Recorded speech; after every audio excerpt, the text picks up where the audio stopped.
ang inyong tulay sa himpapawid ng serbisyo publiko. Ang Presidential Broadcast Service, Radyo Pilipinas, Radyo Publiko. Radyo Pilipinas. Radyo Publiko. Kinilala ng pang-international at prestigyosong Asia Pacific Broadcasting Plus Awards 2025 para sa kategorya ng Government Streaming. Ito ay dahil sa epektibo nitong pagsasanib ng mga tradisyonal na media tulad ng telebisyon, radyo at print para masabayan ang mabilis na pag-inog ng mundo ng digital at social media tungo sa mas epektibong paghahatid ng mahahalaga at napapanahong mga impormasyon sa mamamayang Pilipino. Kinilala rin ang Radyo Pilipinas dahil sa patuloy na pag-akyat ng rating. Ngayon ay matatag sa pang-4 na pwesto sa Mega Manila ayon sa pinakahuling Nielsen Radio Audience Measurement Survey. At sa social media, nakamit ang mahigit 2,000% pagtaas ng bilang ng mga sumusubaybay sa Radyo Pilipinas page sa unang bahagi ng 2025. Patunay ito na ang inyong Radyo Pilipinas, Radyo Publiko ay tunay na kaagapay ng inyong pamahalaan sa paghahatid ng serbisyo sa mga mamamayang Pilipino. Mula sa aming lahat, sa ngalan ng inyong pamunuan at mga kawani ng Presidential Broadcast Service, kasama ang inyong mga himpilan ng Radyo Pilipinas sa buong kapuluan.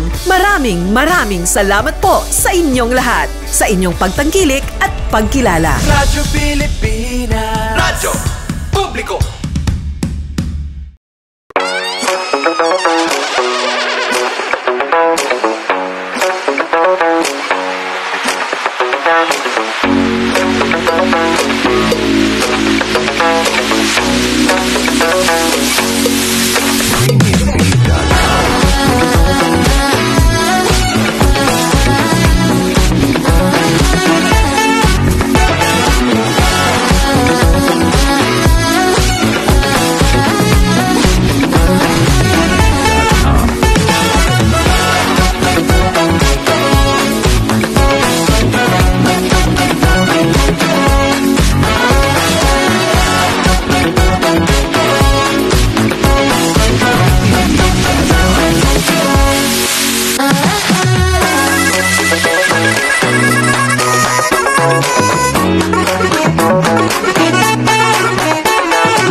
Yes, mga igala, mga adlaw karatong tanan og welcome diri sa panaguban sa tulong tambayan sa Radyo Pilipinas. Kauban ninyo Armando Feniquito, mga igala. Yes, mga igala, kamusta mo diha, no? Oh, okay ba tanan dira, mga igala? Tay. Anyways, mga igala, karong apo na, mga igala, no? At magtambay-tambay ta diri, mga igala. Paguna chika-chika sa ta. Kumusta ka to si Joshua Garcia, no? Yung Joshua Garcia samal, mga igala, nga ambot unsay nakaon ato, mga igala. Nganong yun ato man to siya, no? Nganong ato yung batasan, yun sa day siya. Bita, mga igala, ayoy. Istorya ta na, mga igala, no? Kay syempre istorya na to karon, may tambayan to karon, mga igala, ang turismo, mga igala, no? So anyways, although ambot na ba labot bang samal karon sa Davao Adventure Challenge Season 2, no? Magdi na siguro sila mag-apel kay naay Joshua Garcia nila dito nga mangaway o foreigner na vlogger. Well, ako ko na to, bisig pa ta kabalon sa kuan na to, unsay istorya, no? Pero maklaro mo gud sa video, mga igala, no? Unsa siya ka kuan? Well, gisigutan na po na ako siya. Tuniagi, gisigutan na ako siya. Pero ko din, isa na ako siya i-judge. Pero murag, namang gui, sama maglago, di ko na, ba? Ako sa unang, mga igala, itong kuwan pa, di man imiana sa mga foreigner, mga igala, kay, syempre, Filipino hospitality, bisag wala ka, muhatag, manjud ka, no? Or, maski kuwan naman lang naman pa, mayong pagtagad naman lang ba, no? So, abot po na ng mga tawhana po, abot po itong bata ato. Asan to siya nag-skwila. Sa na po skwilahan. No, pwede na ito mabasol po ng skwilahan na may galing. May gana pa ng mga teachers. Wala na po. Basol na po sa mga. Abot lang po kung palangga po ba siya sa ginikanan. Mo na, di na magsugod, mga igala, no? Sa kwan sa pamilya, mga igala. Mo na ang kinahanglan niyo doon ng mga igala nga. Ato ipalangga ito, mga anak po na po, mga anak po, mga igala nga, mga sutil po, mga igala, no? Di po na to na malikayan po, mga igala, no? So anyways, mga igala, dinhita, no? Kay sayang mo gud ang samal, daghan nagagain na og kanang nagagain na siya og kanang attention, no? because nindot ang dagat niya dool ra sa Davao City. O dool ra sa airport, di ba? Mo na nga sayang ba kung ana ang experience sa mga kuan, ana experience sa mga tao nga mo na diha. Tapos nay pareha sa tong Joshua, Diyos mio. So, Diyos mio, bataan ni naman sa day kadong. Wait down, okay. Even sa kung mga kuan sa mga central stations, central station rather, no. Dito sa Central Station, sa Manila, Metro Manila, mga higala, no, mga kauban na mo dito.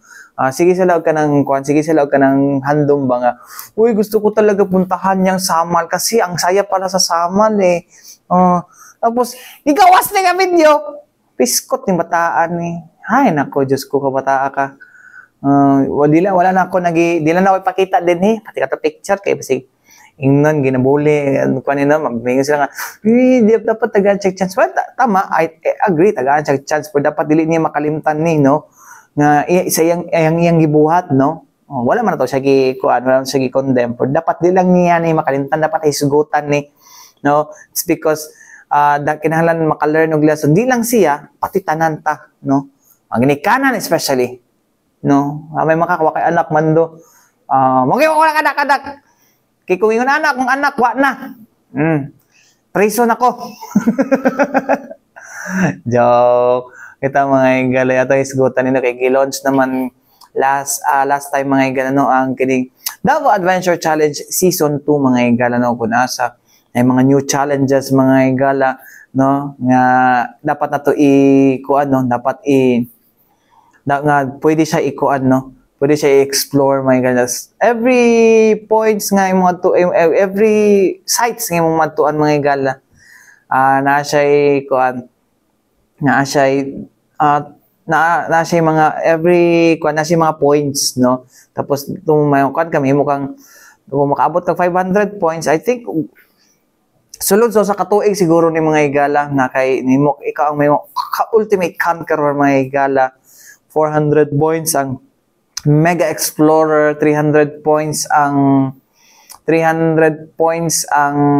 Explorer, 200 points kung nagkamali, 300 points kuan siya. Siya tawag mga higala? Ikaw ang Voyager. No, and then 150 points, 150 points, ikaw ang mahimong kuan, Explorer. Nindot na, di ba? Naikuan na may galong. Well, lingaw po ba mga higalan na? So, open na siya for even for foreign nationals, mga higalan. So, anyways, mga higala, sa bang mga detalye nga ngayon ito, masakto na may bawon mga higala na ito, paminahon mga higala, no? Ang Regional Director sa Department of Tourism, Region 11, mga higala, na si Ma'am Tanya Rabatan. Paminahon na ito. So, this season 2, ma'am, kung sa ba itong mga new adventure sites na to and new challenges for our future participants? Meron tayong mga na-add na mga family-friendly na mga activities. Like for example, here in Davao City, although hindi man siya community-operated, no, or community-based, but at least we made our program more inclusive, no, by allowing even siguro yung mga medyo iba na hindi na kaya masyado or medyo may edad na, may mga activities pa rin for them. So for example, may mga trails din tayo na family-friendly and even mga senior-friendly na mga activities. So meron tayo yung mga talagang for the adventurous, no? But this time around, we made sure that we are more inclusive. We will share with you all the featured sites. Makikita naman saan din yung bago. So si Kat later will share with everybody. What do we expect, ma'am, after this mga additional sites and additional activities po? Do we see na mas malaghan ang tourist arrival sa Davao region? Maraming anak yun because actually kamang na-add nato na 11 sites, actually dapat more pa na because saghan pag gusto ipa-include ang atong mga LGUs. The only thing is we just need really to go there and validate these sites ourselves, but so probably i-add natin siya along the way, no? So with these all new features, featured sites, hopefully, ma-increase yun na to ang mga more pa na participants. With this additional sites 11, unsa ba ka receptive mga to mga LGUs nga mga sites? Nag-workshop ng good nila during yung patapos na ang ating season 1, nag-workshop pa with all the LGUs, and with that, siguro nakita nila ang value sa marketing as din sa atong program na Davao Adventure. That's why daghan gid kita enlist na ipa-include ang LGUs nato. It's just that kinahanglan lang din nato na each mag-visit, no, and ang mga sites. So right now, we're adding 11 and hopefully magdagdagan pa dahil meron pa tayong mga naka-line up na mga activities na ato pang mga bisitahan. Pero pwede naman nato siya ma-add middle part of the challenge year. Branding makonsider natin nga branding sa ato ang region Davao Adventure challenge, no? How about sa side sa environment, ma'am? Do we have any coordination still with the Department of Environment and Natural Resources? Oo. In fact, sa isa na to ka engagement with our provincial mga protected area attended with the DENR and then attended by the Protected Area Management Board Focals. Nung present natin sa kanila ang Davao Adventure Program, nakitaan good nila na pwede di ay katong mga protected areas na amang good na protected areas na a certain portion na pwede na ito pabuhatan og mga activities. So nakita nila ang potential na pwede di ay nila ma-enroll itong mga protected sites na to na pwede may mga human activities na i-enroll din sa Davao Adventure. So yes, talaga siya, potential siya, and also one thing is that's why we're so keen in focusing on developing community base. Kasi ang community talaga, sila yung nandyan sa lugar and first hand talaga na mag-promote also ng responsible tourism kasi sila yung nandyan sa lugar. So with this, we're hoping that Davao Adventure, aside from the fun that you gain out of joining it, is also yung learnings and yung learnings natin from the community and how they take care of their environment. Education na ay gamay immersion sa Puntayan. We went there for the validation. Very ang experience namin very rich ang experience namin. We saw how the community prepare the food, yung kabuhayan industry nila, kabuhayan nila doon, and then pina-immerse din kami doon. And going to that area, maganda, no? Yung just the journey itself. Medyo challenging lang talaga yung paakyat, but siyempre achievement yun pagdating mo sa taas na nakaabot ka doon. And so these are the things that what we want to put a spotlight on through this program that we have, and hopefully more communities ang na-engage natin. Okay. You mentioned, ma'am, no, you keep mentioning community. So ang community ang maghatag sa rules with regards sa kung silang buhaton dito? Actually, lahat nitong mga areas na to coordinated dito with the LGUs. So it's the LGU who will endorse kung ano yung mga sites na gustong ipa-enroll, meaning may coordination between the LGU and the site. So, yan talaga ang number one natin na gusto na yung ma-assure tayo sa proper guidelines dapat in place in all those sites. And of course, with the endorsement of the LGU, assured tayo sa safety. Okay, thank you too. So, mga mga igala, no, ang pahayag ni Ma'am Tanya Rabatan, mga igala, no. So, hopefully, no, daghang yung mga turista, mga igala, no. Magwala at ang samal, wagid ang samal akong silipon, mga igala, kung naabang samal, mga igala, sa ilahang kuan. Samal, asa to samal? Magwala gid ata gid mga igala. Ang bagong sites, Davao City, nandari mga igala, no, ang sa trails, Mount Hamiguitan, Davao Oriental, Mount Dinor, Davao del Sur, Mount Apo, Davao del Sur, Tapos ang bag-o nga hiking trails may gala mo ang Sandunganan Peak sa Banay-Banay, Davao Oriental, Kagan Dinagsaan Peak sa Davao Oriental. Banay-Banay ni sa both Banay-Banay, tapos kaning Silambal Peak sa Matanao, Davao del Sur mga higala mo ni mga bag-o, no. Tapos isa po sa bago mga higala ang Mount Loay, no. Daghan nag-hike din yung mga higala Mount Loay sa Davao del Sur. Eden Mountain Trail, una day mountain trail lang Eden day mga higala, no, this Davao City.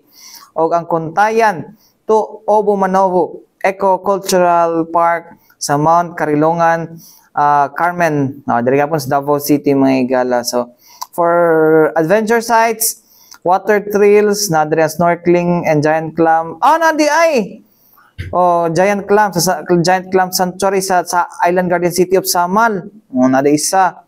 Tapos skimboarding Dahican, whitewater rafting Davao City, water tubing Sibulan River, Davao del Sur. Sibulan wag sa kuan na Santa Cruz. Tapos asa to? Awa man. Tapos another diving adventures may gala na sa Puhada Bay, Mati City. Tapos Governor Generoso dive sites. Uy, napagani Samal pod, no? Diving adventures. Tapos gede dapat ang Samal. Dapat magtinarong yun ng mga kuan mo, no? Mataga Samal, no? Tapos sa Chasing Waterfalls, natay Matol Falls sa Kapalong, Tagbibinta Falls sa Maragusan, Pialitan Falls, Maragusan gyapon, Tagtugunan Falls sa Kapalong, Davao del Norte mga higala. Ang Maragusan is na sa Davao de Oro. And then cave explorations mga higala, daghan kay ni mga higala no, nag-caving gimi dito sa may Laak ganay, pero amot ganun wala pa rin, wala na appeal din no. Sa Lidukon Cave sa Santa Cruz, Davao del Sur, Alina Cave sa Kapalong, Davao del Norte, Okbot Cave sa Kapalong, Davao del Norte, cave din sa Davao del Norte, Fiingi Soul Cave sa Matanao, Davao del Sur, Subon Cave sa Matanao, Davao del Sur gyapon may higala. Ang atoban mga higala, adventure sites, heights and flats na din mga higala. Bouldering experience sa Boulder 24 dihara na sa may Torres mga higala, no. Eden Sky Rides o ang ultralight plane ride experience, no. I think sa Saga pa ni mga higala, no. Sa Mati City, Davao Oriental. Tapos adventure rides mga higala, nadira ang Montefrio Gardens ATV ride, no, adventure. Tapos Digos sa Digos City na mga guys, Kapatagan eh. Then Daya Farm and Adventures, no, ATV ride and rainbow slide sa Banay-Banay, Davao Oriental mga guys. So, mga mga sites na mga higala nga naikarampatang points para ana, no. So anyways mga higala, balik kita man lang sa mga importante pahinumdum ni ato si Bianan. Balik kita mga higala din sa itong panaguban sa itong tulumanong tambayan sa Radyo Pilipinas. Kauban ninyo Armando Feniquito mga higala. Yes mga higala, no. Karon mga higala, no, sa ito ikaduhang sa ito ang alayng hisgutanan, no, sa ito ang atong tambayan mga higala, no. Kaya siya mga higala history dili ni hisgutanan tambay mga higala, no. Para ni sa mga bright mga higala charing. Tama po yung mga tambay na mga damay mga daghan po mga bright na mga tambay oy. Wala sila backer. Bitaw mga higala ay. Sila backer kung di mo sila kitag trabaho. Anyways mga higala, dinhita sa kay last time mga higala, no, ang kining University of the Immaculate Conception kun UIC, no, kun asa nagtudlo nga akong among amigo diha, no, nga banggiitan na usab sa radyo mga higala, no. Bata pa ko, tigpaminawan ako si Professor Marvin Pineda, no. Kanang high school pa ko, tigpaminawan ako anak niya sa una sa DXDC pamanto siya sa una. Yeah, na gina siya icon. Nahimo na gina silang icon sa una sa sa DXDC, no. Charing. Beta may gali. Recently may gala no sa gipahigayon nga medical technologist licensure examination mga higala, no. Ang UIC mga higala nag top 9, no, sa top performing schools, no, sa maong licensure exam mga higala, which is a very good mga higala indication na nindot ang ilahang ang ilahang quality of education is because based sa ilahang kaning number of passers mga higala na. Pero ang pinaka-surprising para sa ko mga higala ang kining nahitabo mga higala no. Kaya ang maong kuan mga higala silang takers mga 100 plus to sila mga higala no. Unom kabuok sa ilaha nakarga sa top 10 o sa unom diha mga higala naa sa ilaha ang top 1 o top 2 o top 3 ang 4 nawala no tapos dapat sila ang top 5 top 7 o top 9 asa ka na mga higala di ba wow amazing kayo lagi ni nga school ay wala usay lang ang kwandara curriculum pero nati kailangan nato i-note no unsa ang ilahang kuno unsa ilahang naimuhang habit no or unsa ba ilang gibuhat during sa kuan is it only on during the review or during the time that they studied since their first year foundation ang ilang gikuanan na mga higala. Anyways, mga higala, maglangan mga higala. Ato na paminahon mga higala, no?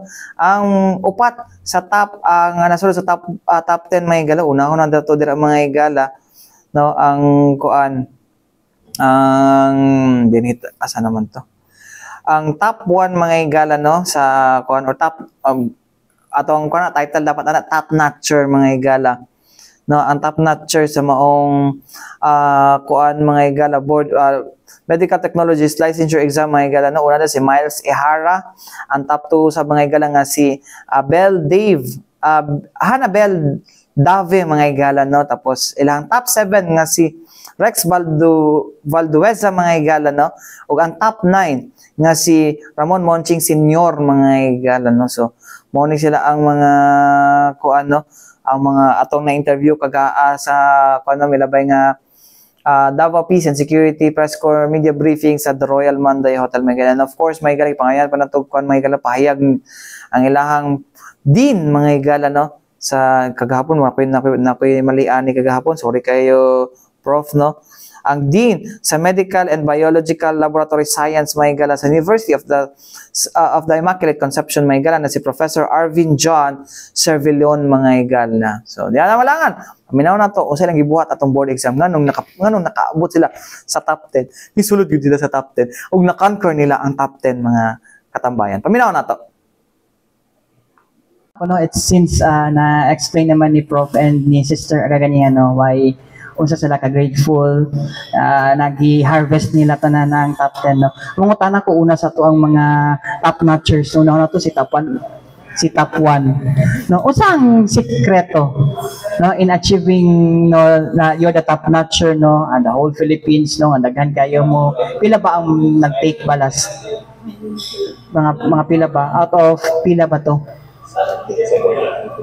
ay ano sir sa tibuok Pilipinas more or less 3,000 out of 4,000 4,700. out of 4,700 kamo jud ang nagkuan ang murag nag-ilog na lang sa top 10 mag-positioning na lang unsa ba ang sekreto behind no nganong nakuha nimo nga position. Hello po. I think po, ang main reason po talaga why nag-top kaming lahat po is may foundation na po kasi kami during our undergrad years kasi we were trained, we were supported, tapos guided po talaga by our professors po during our undergrad po. Actually po, hindi po sa pagmamayabang, because po of our program, we actually think na kahit hindi po kami mag-review center, makakapasa po kami agad because we were really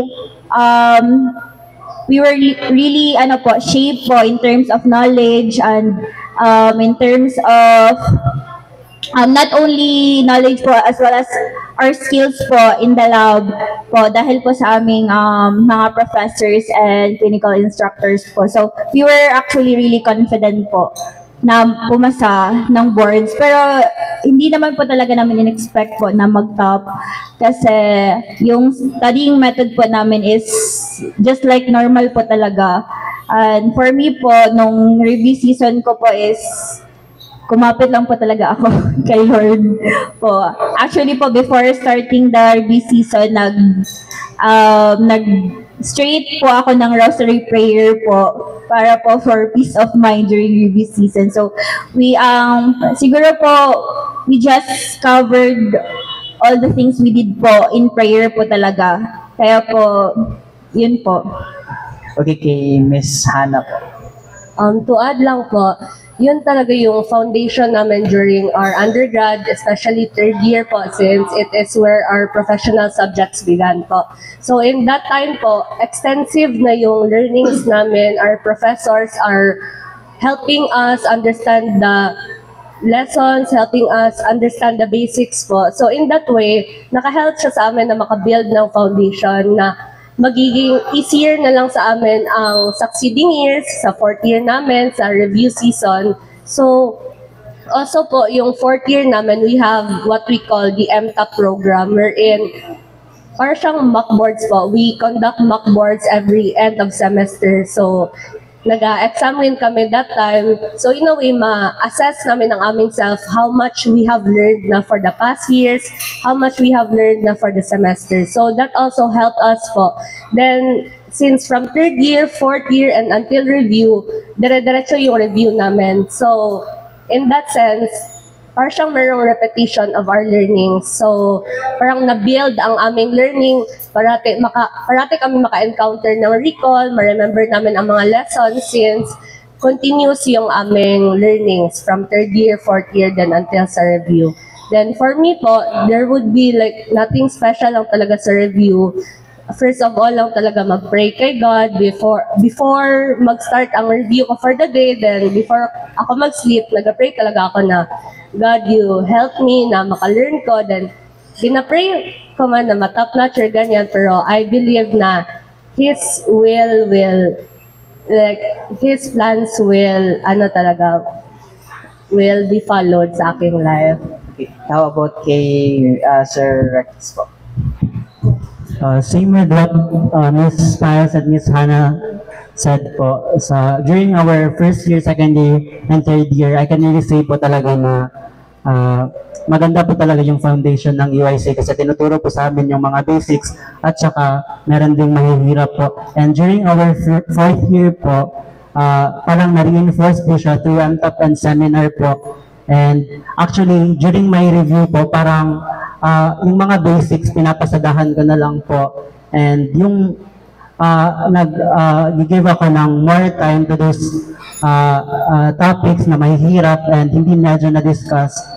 And yun lang po. And aside from that po, prayers po talaga yung baon namin. Yun lang po.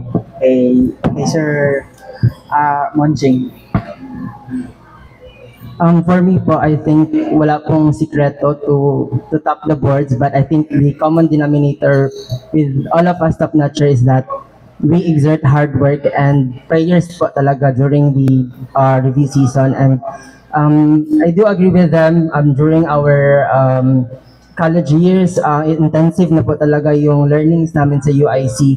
And then during our review po, in our review center, parang nangyari po is enhancement na lang po ng mga na-learn namin sa UIC po. Yun po. So, it all boils down to, sa tawag nito, foundation ninyo during your college days. No? During ba sa inyong review season, before the board exam, o sa ba yung himong regimen ba? Sa ba, nagakuan ba mo, natulog ba mo, tibok adlaw before you ano yung mga rituals? Before the board exam. Naman yung mga di ba kay, lagi uban gani kay, yun, magsuot og pula na underwear. Swerte daw. Sa inyo ba nang i-follow that time? Actually po, personally, wala po ako naka-follow during the board exam since medyo parang nawala na po talaga sa isip ko lahat ng mga yung mga yun. Kasi during the board exam po medyo strict po kasi yung testing center namin. So, like, nakalimutan ko na po yung parang humakbang ng right foot before entering the ano po, kasi parang nag-body check po kasi sila, tapos yun po, tapos nakalimutan ko na po siyang ano, tapos hindi rin po namin sinunod yung baliin yung lapis or like yung i-kick yung parang upuan para hindi na bumalik. Bumalik po talaga ako kasi may nalimutan po ako. Tapos, hindi rin po namin nabali yung lapis kasi we opt to donate po sa PRC po yung mga lapis na Tama, ginamit. PRC will ask you the pencil man after the exam. Yes po. So, ayaw siya ibali. Pero last time, gibali ko na to nag-board exam ko. Wala.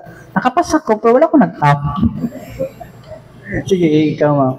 Same with Miss Miles po. Wala rin ako nakafollow ng mga beliefs. Like yung, for example, yung if mahulog daw ang lapis, dili na kuhaon. Pero that time po, kay naka-armchair ko, so sige kahulog ako mga lapis. So sige lang po na ako kuhaon balik. And the rest po, wala dyan ko yung mga beliefs. Gina-ensure lang na ako na mag-pray ko na, Lord, you help me answer po. Ang akong prayer that time is, Lord, na tanan akong learnings, kay unta mo guwas, unta tama akong answer, and if na ako'y wala kabalo, Lord, kay tabangan ko ni mumutag na. So, mo lang dito ako at that time.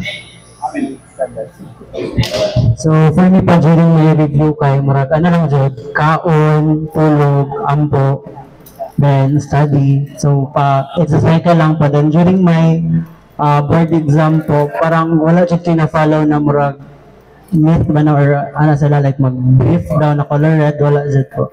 Mo lang jud po. Pray lang and study. Ang sa ako po is during my review po I still sleep po 8 hours po every day.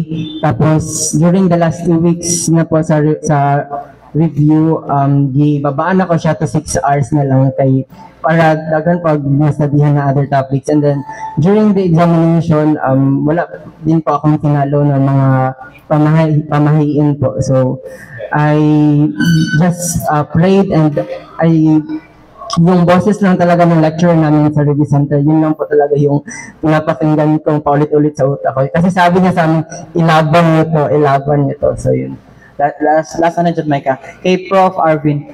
Sir, how did you prepare these students, sir, no, na to go with this big fight and then they conquer, no, lahat ng ranks sa top 10 nakuha nila? Actually, we have been constantly praying so much for them. Well, we actually do always for every year na mag-take a board exam. Siguro ang sa mua lang and especially sa department, we follow this mantra, the aral, dasal, asal. Kana ang among ginasunda, not only sa students, but ito sa faculty. So, we believe that the students will not pass if dili na mo sila ma-prepare og sakto, if dili na mo mahatag sa ila ang tama na mga content sa mga lectures.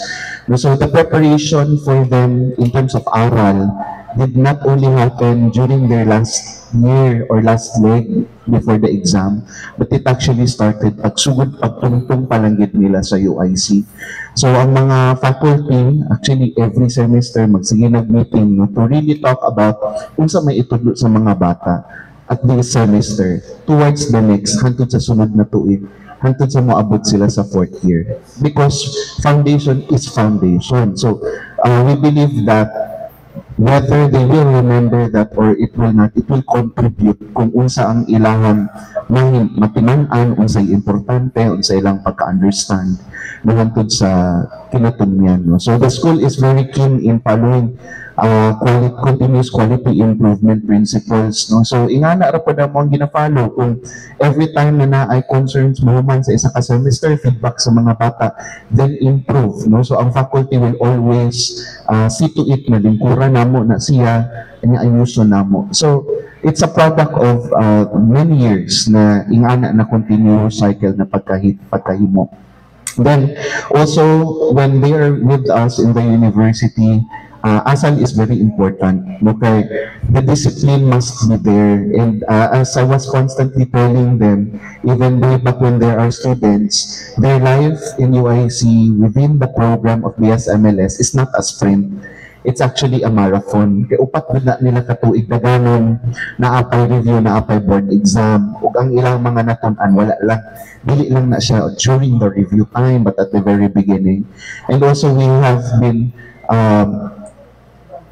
working on when they graduate, they are not only those students who will pass the board exam, but really they will be a member of the industry that they will be in, the profession of medical technology. So, kanamo ang ginatanaw dira. So, muna importante ang disiplina, ang character development, ang ilang sakto nga pamatasan, even when they study, even how they look at things. So, we try to shape them, like core values po sa UIC, faith, excellence, of service. So, we really try to imbibe that. And lastly is dasal.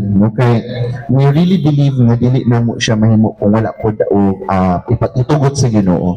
So even then, during our formation sa UIC, nagid ang pag-ampo, pero even pag-graduate nila, nagtapok pa gani gihapon mi, nag-community prayer mi, nagbisita iglesia mi, niadto mi sa mga laing-laing simbahan, kaya para mag-ampo, o paghatag po og suporta sa ilaha. So it gives them a holistic support, kumbaga. So, at the end of the day, ang amo alaman yung pangandoy is mahimot gid sila og sakto nga citizen, kaduha is they will be competent professionals. Katulo, we really pray and support them, pasa sila sa board exam kay as a medical technologist, hindi man sila ka-practice kung wala ang lisensya. So, mo nang gitagaan na mo siya importansya, not because the rating, dili man po din anak kay, it will all follow.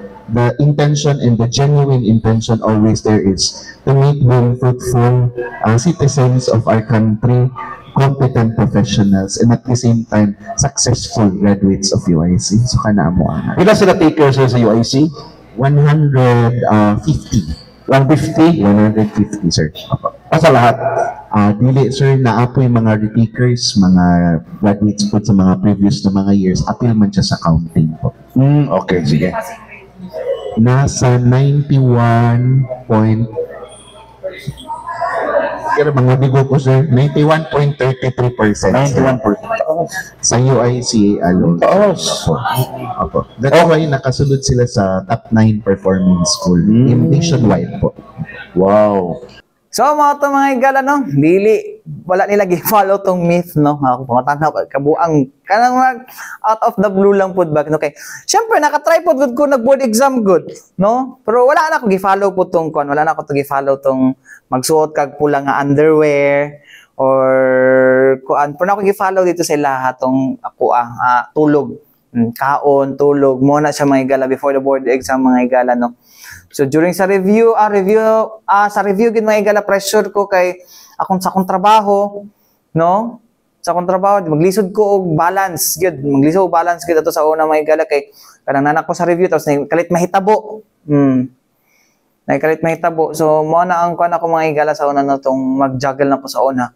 Pero nakapasar man kalawian sa Ginoo mga igala, without following also the myth, dili lang gina all myth mga nagi magsugoy na sa foundation sa inyong kurso, since first year hangtod na graduate mo, mo gina siya dapat mabalik-balik lang ginani mo aron nga murag smooth na lang kayo ba nga murag mao man ito. Kaya don't memorize, familiarize. Familiar. Joke.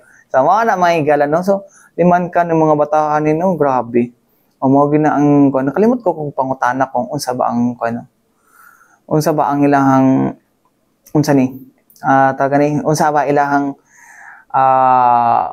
standing honor student ba sila, pero kung honor student sila mga igala sa ilahang dean's lister ba, malamang ma-memorize gid nila mga igala di siya ma-memorize, ma-familiarize gid nila mga igala mora man na. So mo na mga igala, advice pud sa mga law students pud mga igala ang advice mo ato nagdiha mga igala dapat first year pa lang kabalo na tadaan, kabalo na tadaan sa pasikot-sikot, dili na ta magkuan or sa first year pa lang dapat na nakaimo ang sariling reviewer para pag-abot sa graduate ka hangtod mag-bar exam daw modo na ang imong sundon. So wala kay friend mga igala mo na iyang gibuhat and nakapasa siya sa bar.